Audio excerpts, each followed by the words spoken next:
guys, everything new under the sun here. This is a very significant prophetic article here about the EU falling apart. And we know this is going to happen um, uh, because there will be one world government in the end times, and it has to fall apart. It cannot get any stronger if we are that close to the end times.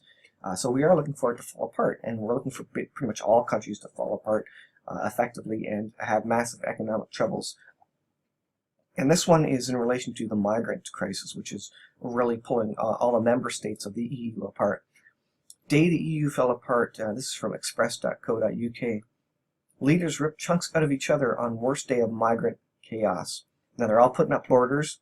There's camps, they're tearing down camps, and there's social unrest just with the migrants, and there's social unrest with a lot of the citizens as well. Europe was plunged into unprecedented crisis tonight as EU leaders lined up to rip chunks out of each other on the worst day of migrant chaos to date.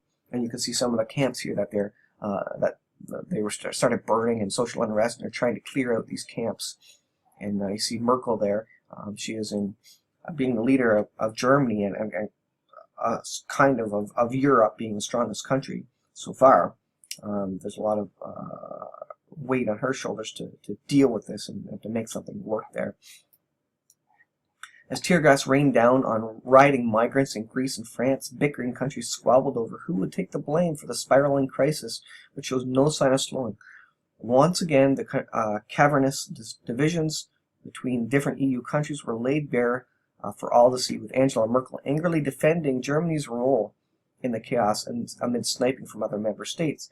In a day of unprecedented migrant violence, thousands of refugees smashed down a border fence between Macedonia and Greece, whilst inhabitants of Calais jungle camps set fires and hurled rocks at police as they attempted to avoid eviction.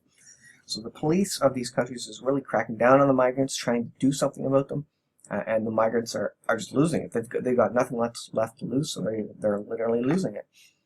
But the carnage wrought in these riots was matched by the diplomatic damage being done in the EU as member states turned on each other in savage fashion. Miss Merkel was on the back foot as she voiced her despair at other European nations which failed to share her dream for open-door immigration, which is, I guess, easy enough to say as long as she's not on the front lines. Now, they are having a lot of trouble themselves. Just think of Cologne and the sexual violence happening in Cologne, and that's continued to occur even in other EU countries as well. Many EU states now deeply resent Germany and blame its leader for unleashing millions of migrants on the continent after she rashly promised all Syrians asylum. Refusing to put a limit on the number of refugees entering her country, she defiantly told state broadcaster, "Sometimes I also despair. Some things go too slow. There are many conflicting interests in Europe. But it is my duty to do everything I can so that Europe finds a collective way." That stance has put Germany at loggerheads with its close neighbor Austria, which has announced a cap on daily asylum applications in a desperate bid to stop the flow of migrants. Now, there's a whole bunch of pictures here of the migrants. The truth is that everybody wants to support the migrants, and it's good to support them. A lot of them are fleeing violently war-torn regions, but there comes a point where there's just too many. There's too many migrants. So what do you do about that? And this is what these countries are dealing with right now.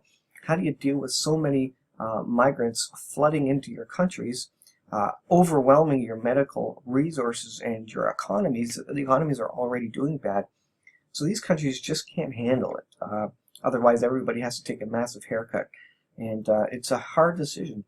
I'm kind of the opinion that maybe we should take them back to the countries they came from and send our militaries in to help stabilize the countries. I don't know why they're not doing that. Spend the money. If they're going to be spending money anyways on medical and immigration and all, they're spending millions to deal with the immigrants anyways. Why not ship them back to where they came from and send the military with them to protect them and to set up new societies there? And that way they're in their own land. Most of them want to be in their own land with their own families. So why not encourage them that way? I don't quite know. I think there's going to be a massive shift in these countries. They're gonna crash. and they're not going to be able to deal with this. So it's going to be 10 or 15 years of rearranging society to deal with these immigrants. And then when does it stop? Do they just let Syria just get wiped out in terms of population? But prophetically, we know that's going to happen. Prophetically, I think it's Isaiah 17 speaks of Damascus becoming a ruinous heap. And in other news, there's Saudi Arabia has admitted that the U.S. allies have been pondering whether to do a ground invasion, and we've spoken of that before, into Syria, and that could be the fulfillment of Isaiah 17 here. So these will not stop these troubles in Europe, and I think this just adds to the chance, the trigger event of an economic collapse, specifically in the Eurozone.